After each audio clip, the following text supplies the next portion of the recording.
हे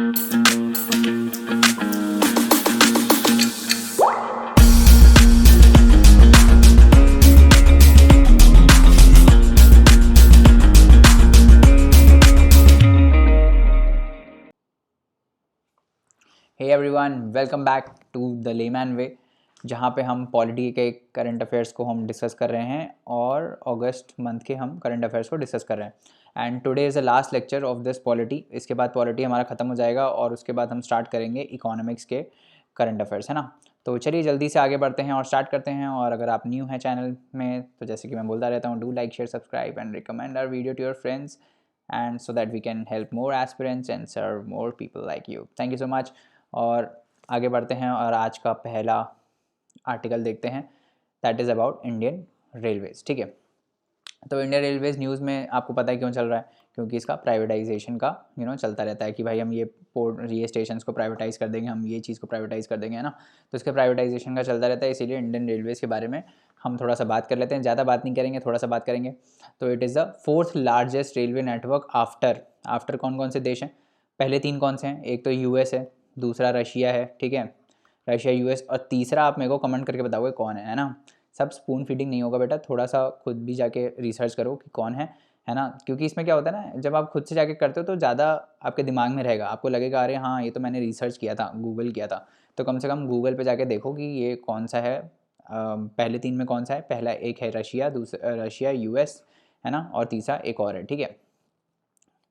तो अपना कोई नेबर ही है, इतना तो हिंट दे दिया, आप तो बता ही देना, ठीक है। फोर्थ लार्जेस्ट है, ठीक है, समझ में आ गया। And it employees 1.33 million people, तो बहुत ज़्यादा एम्प्लॉयमेंट इंडियन रेलवेज प्रोवाइड करता है और प्राइवेटाइजेशन का चल रहा है, इसीलिए ये न्यूज़ में रहता है। तो इसके रिगार्डिंग कुछ कुछ कमेटीज़ हैं जो हमें याद रखनी है। आपको इसमें ये याद रखना है कि ये कमेटी इंडियन रेलवेज़ के रिफॉर्म से रिलेटेड है या उसके प्राइवेटाइजेशन से रिलेटेड है। इस टाइप की आपको ये कमेटीज़ के नाम याद रखें हैं। कौन सी है? पहली कमेटी प्रकाश टंडन कमेटी, दूसरी है खन्ना कमेटी, तीसरी है राकेश मोहन कमेटी। ये तीनों, अब ऐसे कोई आ जाए मैच द फॉलोइंग में ना कि ये कमेटी है, इट डील्स विद, तो जहाँ पे भी रेलवेज़ का ऑप्शन हो वो मार देना, ठीक है। तो आपको ये याद रखना है कौन सी है, प्रकाश टंडन, खन्ना कमेटी, राकेश मोहन कमेटी, और उसके बाद एक और है कौन सी, सैम पित्रोदा कमेटी। ये 2011 में आई थी। इसने बोला था कि भाई हमको जो प्राइवेट इन्वेस्टमेंट है उसको रेलवेज़ में लाना चाहिए, मतलब more private investment should be allowed in the railways, ताकि जो स्टेशंस हैं, टर्मिनल्स हैं, इनको मतलब इनके ऑपरेशन और इनके मेंटेनेंस का जो काम है वो सारा प्राइवेट एंटिटीज़ को दिया जाना चाहिए, उनको भी अलाउ करना चाहिए। जैसे अभी एयरपोर्ट्स का है ना, तो एयरपोर्ट्स को भी अभी कर रहे हैं। जैसे लखनऊ का एयरपोर्ट है, दैट इज़ अंडर अडानी। तो इस टाइप से रेलवेज़ के लिए भी they are trying to do it. क्यों कर रहे हैं, क्यों चाह रहे हैं? ये लोग चाह रहे हैं कि भाई देखो अभी क्या होता है, कुछ कुछ स्टेशन हैं बहुत ही अंडर डेवलप्ड है, इंफ्रास्ट्रक्चर अच्छा नहीं है, सर्विसेज अच्छी नहीं है। ऑल तो जब प्राइवेट आएगा तो प्राइस भी बढ़ेंगे, but then all these services and facilities ये भी इंक्रीज़ होंगी और बेटर मेंटेनेंस उनका हो पाएगा, है ना।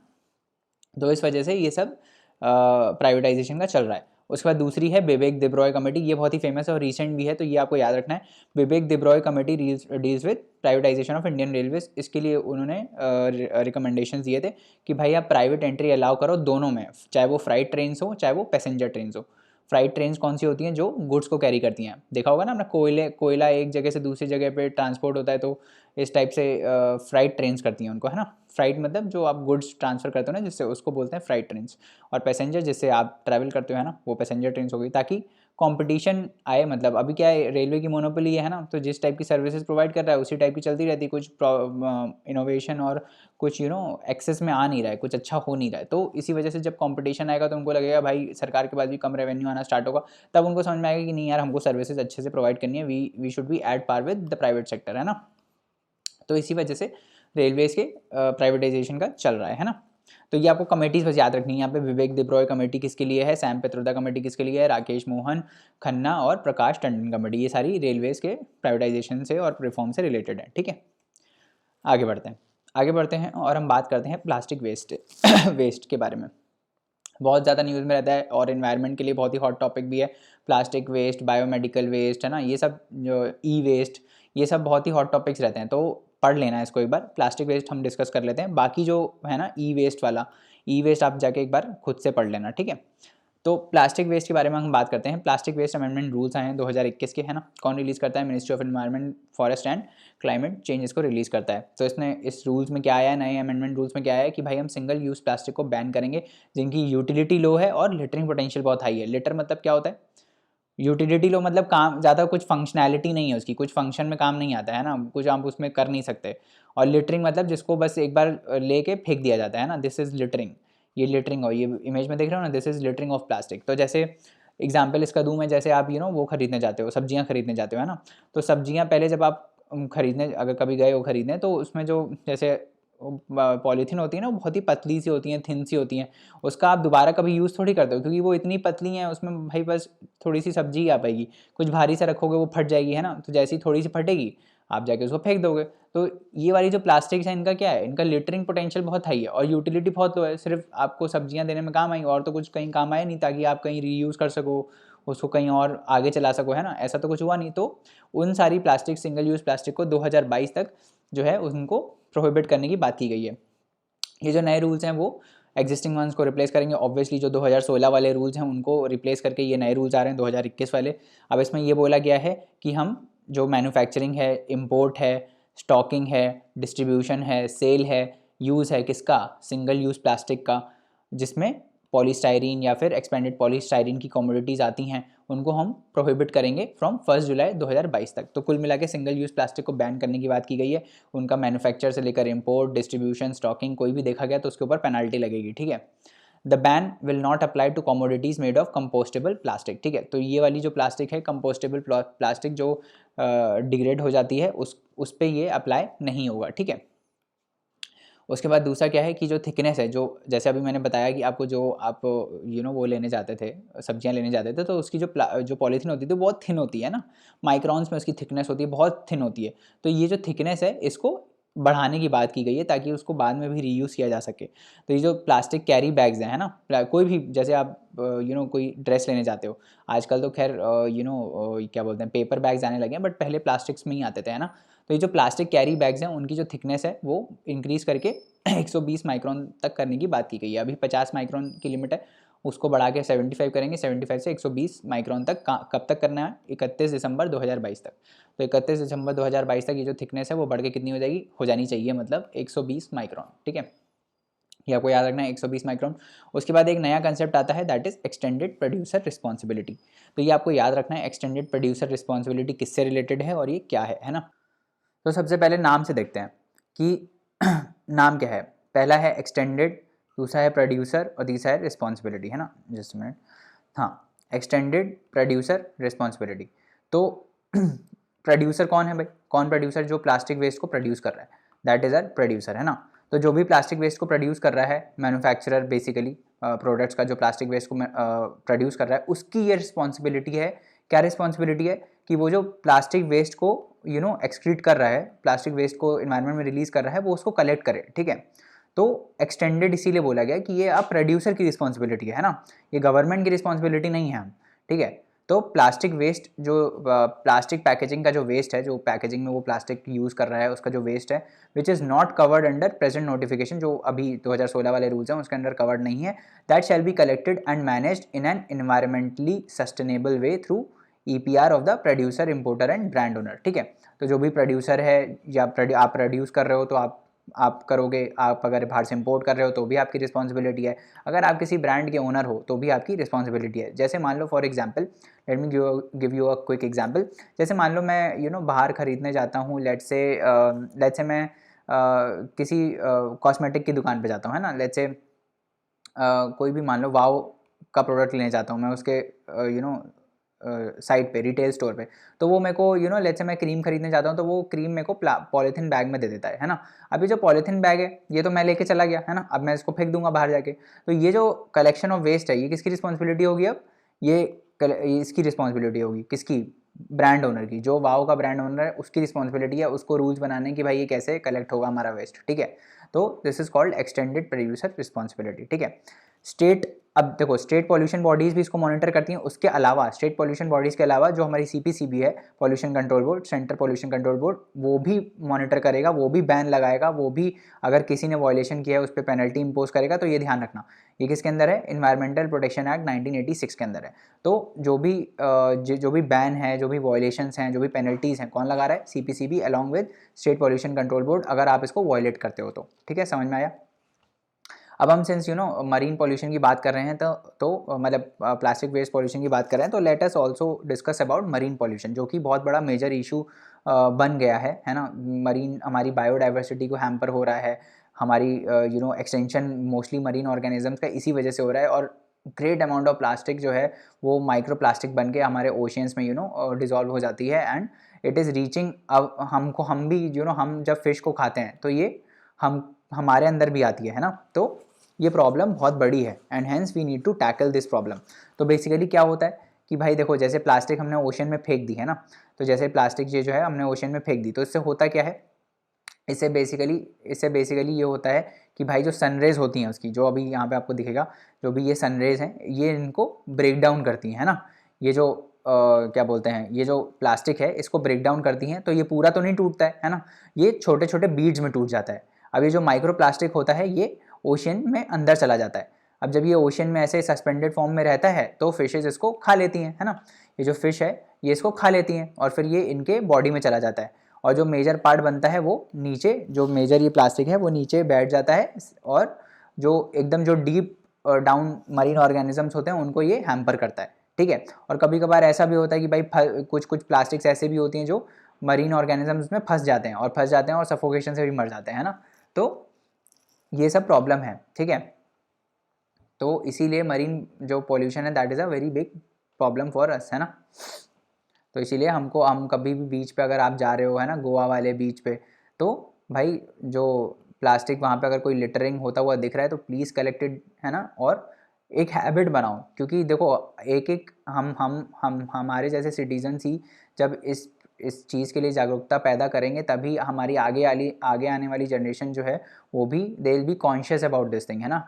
कभी आपको प्लास्टिक की बोतल सड़क पे पड़ी हुई दिख रही है तो भाई उठा के बगल में डस्टबिन में डालो, है ना। कहीं बीच पे दिख रही है तो चेंज योर बिहेवियर, क्योंकि एक इंसान को देख के दूसरा इंसान बिहेवियर चेंज करता है, फिर तीसरा इंसान चेंज करता है, और ऐसे करते करते सब लोग करेंगे, है ना। तो तभी ये जो प्रॉब्लम है ये प्लास्टिक पॉल्यूशन की, वी कैन टैकल दिस। समझ में आ रहा है। अब आगे बढ़ते हैं और इलेक्ट्रिसिटी अमेंडमेंट रूल्स की बात करते हैं। तो जो ड्राफ्ट है इसका वो रिलीज़ हो गया है, तो हम पहले पढ़ लेते हैं कि क्या बोल रहा है। तो ये बेसिकली क्या बोल रहा है कि जो अभी इलेक्ट्रिसिटी डिस्ट्रीब्यूशन है ना, जो डिस्कॉम्स करती हैं, डिस्ट्रीब्यूशन कंपनीज होती हैं ना, वो अभी गवर्नमेंट के कंट्रोल में है ना। जो स्टेट गवर्नमेंट्स होती हैं वो वाले सप्लाई करते हैं ना, जैसे छत्तीसगढ़ में छत्तीसगढ़ की अपनी है।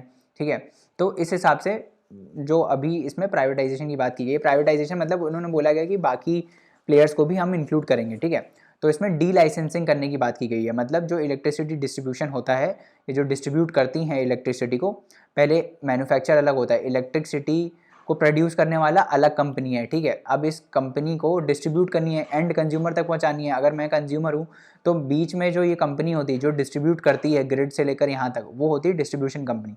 तो उसमें और प्लेयर्स को इंक्लूड करने की बात की गई है, ताकि अभी क्या है, मेरे पास ज़्यादा ऑप्शन नहीं है, मेरे को छत्तीसगढ़ की जो गवर्नमेंट वाली कंपनी है उसी के थ्रू इलेक्ट्रिसिटी डिस्ट्रीब्यूशन करवाना पड़ेगा अपने घर में, अगर मेरे को कनेक्शन चाहिए तो, है ना। बट अभी ऐसा नहीं होगा, है ना। अभी क्या होगा, बाकी कंपनीज भी इस एरिया में आ पाएंगी। ठीक है, तो उसको डी लाइसेंस करने की बात की गई है, giving consumers a choice to choose a distribution company in their area. तो जो भी डिस्ट्रीब्यूशन कंपनी है, कल को लेट से एयरटेल आ जाती है, एयरटेल बोलती है कि भाई अब हम जो है इलेक्ट्रिसिटी भी डिस्ट्रीब्यूट करेंगे, है ना।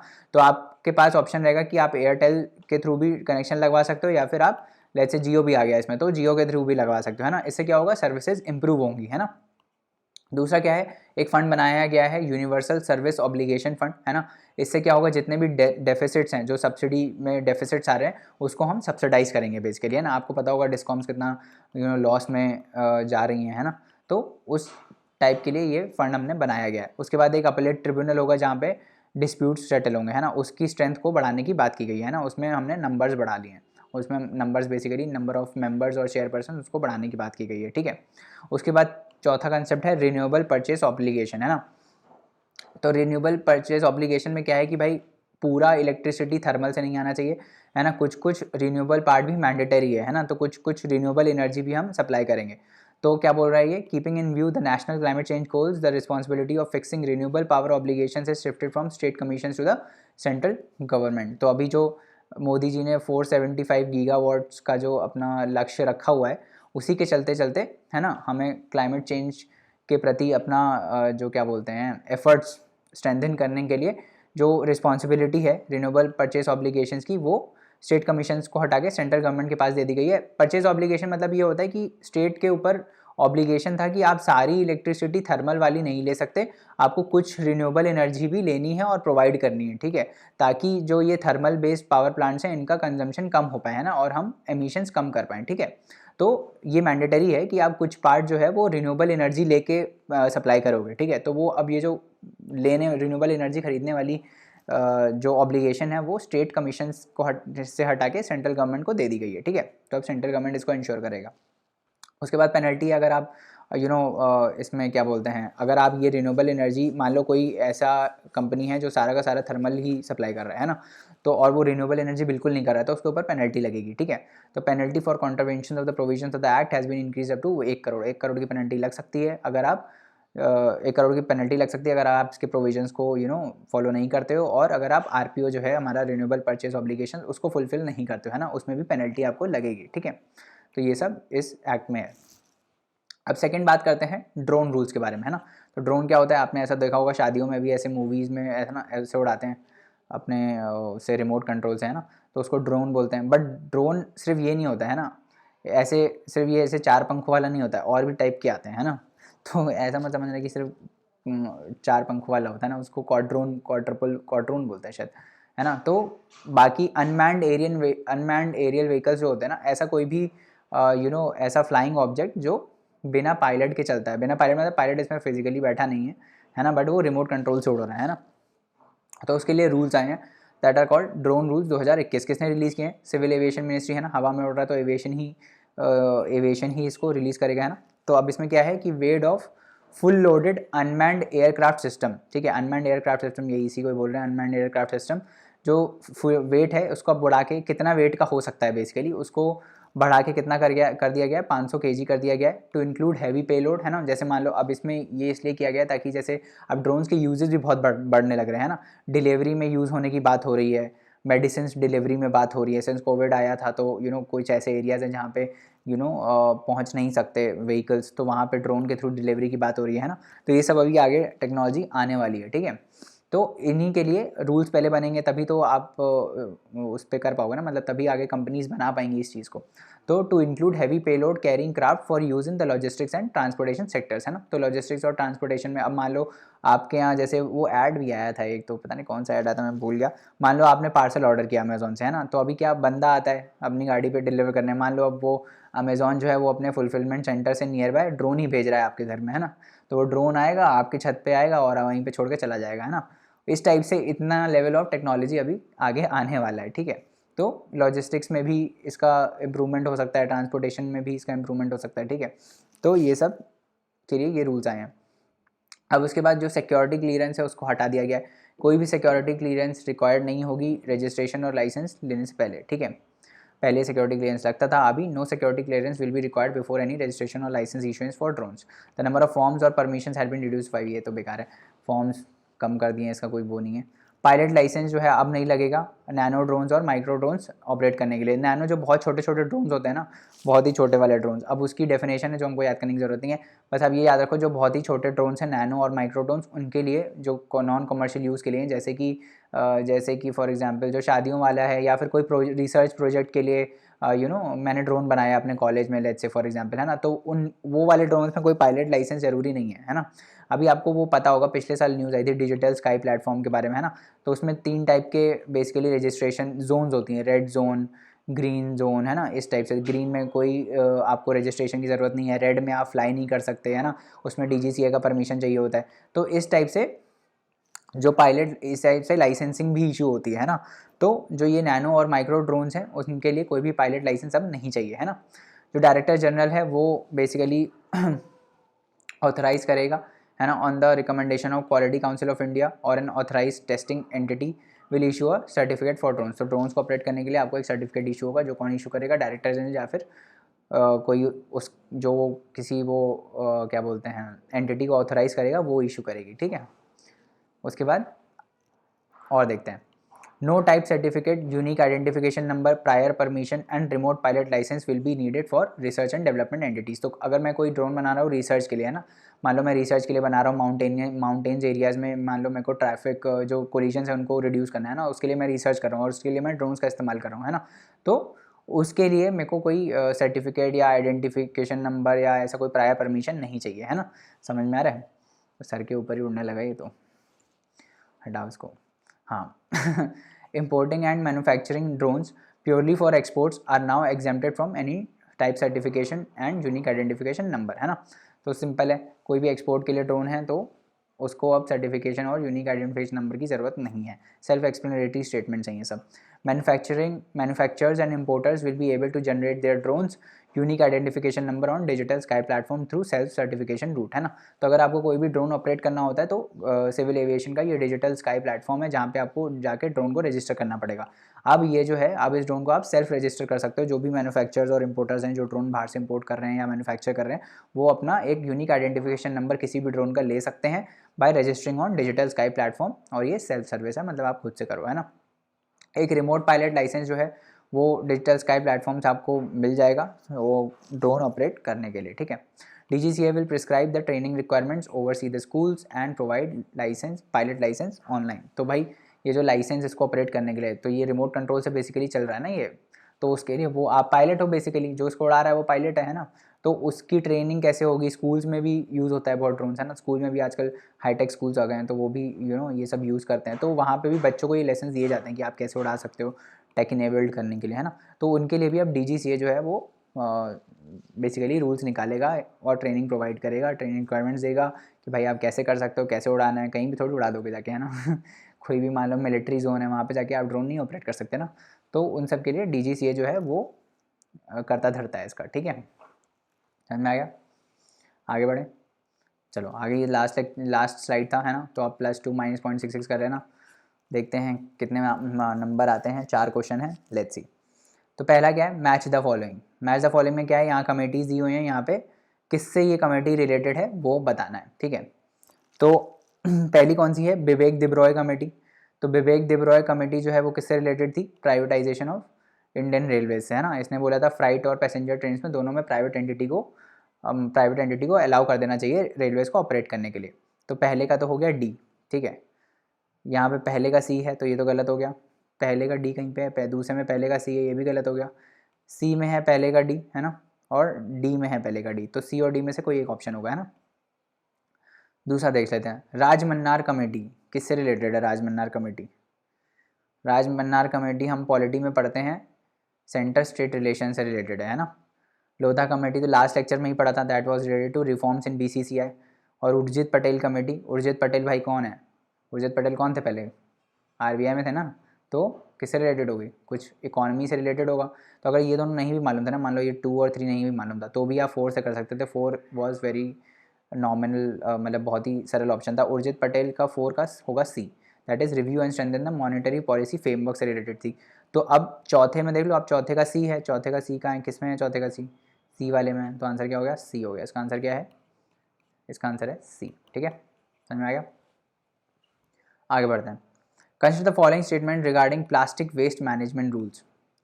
ओके, पहला ऑप्शन क्या बोल रहा है, it prohibits the manufacture, import, stocking, distribution, sale of the use of single use plastic with effect from 1 July 2022। तो सही है ये, है ना, देखा था हमने, सिंगल यूज़ प्लास्टिक को बैन करने की बात की गई है। दूसरा क्या है, it bans all kinds of plastic including the single use plastic and compostable plastic. तो देखो ऑल क्या हो गया, ऑल हो गया एक्सट्रीम स्टेटमेंट, है ना। तो मैंने आपको बताया है बहुत बार कि जो एक्सट्रीम स्टेटमेंट्स होते हैं वो जनरली गलत होते हैं, है ना। तो इसको हम कर देंगे गलत। और ऑल काइंड्स ऑफ प्लास्टिक को बैन नहीं किया पहली बार, कंपोस्टेबल प्लास्टिक जो है उसको बैन नहीं किया, है ना। सिर्फ सिंगल यूज़ प्लास्टिक और जो क्या बोलते हैं सिंगल यूज़ प्लास्टिक को बैन किया है कुल मिला के यह बोल रहा था। तो 2 हो गया गलत, 2 हम कर देते हैं गलत, यहाँ से A गया, B गया और D गया, तो आंसर हो गया C। बट हमारी प्रैक्टिस क्या है कि हम बाकी 2 ऑप्शन भी पढ़ेंगे, हम ओवर कॉन्फिडेंस में नहीं आएंगे और बाकी 2 ऑप्शन भी पढ़ेंगे। तीसरा क्या बोल रहा है, thickness of plastic carry bags has been increase to 120 microns. ठीक है, 120 माइक्रॉन्स तक थी। मान लो ये नहीं भी मालूम है, डेटा वाला ऑप्शन है, मान लो ये नहीं भी मालूम है, तो फोर्थ देख लेते हैं। फोर्थ क्या है, collection of plastic management waste, plastic management waste shall be the responsibility of producer, importer and brand owner. तो ये तो हमने देखा था, एक्सटेंडेड प्रोड्यूसर रिस्पॉन्सिबिलिटी में यही था, है ना, EPR में हमारा। तो दिस इज करेक्ट। तो 134 हो गया, है ना। इसका आंसर क्या हो गया, इसका आंसर हो गया C। ठीक है, आगे बढ़ते हैं। Consider the following statements regarding draft electricity amendment rules 2021। पहले क्या बोल रहा है, it proposes to delicense the electricity distribution to allow consumer to choose a specific electricity distributor of their own choice, है ना। तो ये सही है, हमने देखा था कि इलेक्ट्रिसिटी डिस्ट्रीब्यूशन को है उसमें और कंपनीज को अलाउ करने की बात की गई है। दूसरा क्या है, the responsibility of fixing renewable RPO जो है, renewable power obligations, is shifted from state commission to the central government. हमने ये भी देखा था, ये भी शिफ्ट हो गई है किसके पास, सेंट्रल गवर्नमेंट के पास। तो आंसर क्या हो गया, C हो गया। Again the answer is C। ठीक है, उसके बाद लास्ट क्वेश्चन देखते हैं। It is about new drones rules 2021, जो हमने लास्ट डिस्कस किया है ना, आर्टिकल उसके ऊपर है। तो पहला क्या बोल रहा है, now security clearance will be required before any registration और license issuance for the drones, है ना। तो हमने क्या देखा था कि जो सिक्योरिटी क्लियरेंस है वो अब नहीं ज़रूरी हो गया ना, no security clearance is allowed now. अब मतलब ज़रूरी नहीं है सिक्योरिटी क्लियरेंस, पहले था ज़रूरी। तो नाउ तो गलत हो गया, इस वाले रूल्स में नहीं है ऐसा, इस वाले रूल्स में बल्कि इसको हटा दिया गया है ना। तो फर्स्ट इज़ रॉन्ग। अगर हमारा फर्स्ट रॉन्ग हो गया तो A चला गया, B चला गया, लेट्स सी C और D में। अब C और D में 3 और 4 तो है ही ऑप्शन, तो हम 3 और 4 पढ़ेंगे नहीं। सेकंड पढ़ते हैं। सेकंड क्या है, no pilot licence will be required for operating nano drones and micro drones for non commercial use. तो ये हमने देखा था कि जो नैनो और माइक्रो ड्रोन्स हैं जो नॉन कमर्शियल यूज़ के लिए हैं, उनमें कोई पायलट लाइसेंस अब ज़रूरी नहीं है। तो सेकंड इज़ करेक्ट। तो आंसर हो गया C। But then let's also, अब कोई ऑप्शन अलग होता तो let's also read the other 2 options. Importing and manufacturing drones purely for exports are now exempted from type certification and unique identification number, है ना। तो उनको exempt कर दिया गया है। चौथा क्या है, no type certificate, unique identification number, prior permission and remote pilot licence will be needed for research and development entities. तो जो R&D कर रहे हैं उनको इन लाइसेंसेज की ज़रूरत नहीं है। ठीक है, तो आंसर हो गया 2, 3 and 4, दैट इज C। तो इस मेरे को लगता है सब आज सारे ऑप्शंस के आंसर C ही थे। तो किसी ने मान लो तुक्का मार दिया होगा C, तो उसका तो सभी सही हो गया होगा, है ना। So guys, thank you so much. I hope questions आपको पसंद आ रहे हैं। And please let us no in the comments. यार कमेंट कोई कर ही नहीं रहा है, आप ना अपने मार्क्स बताते हो ना बताते हो समझ में आ रहा है कि नहीं आ रहा है। So please do let us no कि भाई कैसा चल रहा है, स्पीड फास्ट चल रही है कि धीरे चल रही है, कि और थोड़ा धीरे करें, या फिर लेक्चर्स लंबे हो रहे हैं उनको और धीरे करें, मतलब कम ड्यूरेशन का करें। So please let us know, है ना। फीडबैक से ही हम इम्प्रूव करेंगे and will try to bring more quality lectures for you all, है ना। So thank you so much, and for more such courses please log on to our website www.thelaymanway.com. Please leave us a review like other students have done it before, and you can also explore our YouTube as we already say. तो अगले lecture में मिलते हैं, तब तक के लिए bye bye, take care, study hard and work hard. See you next time.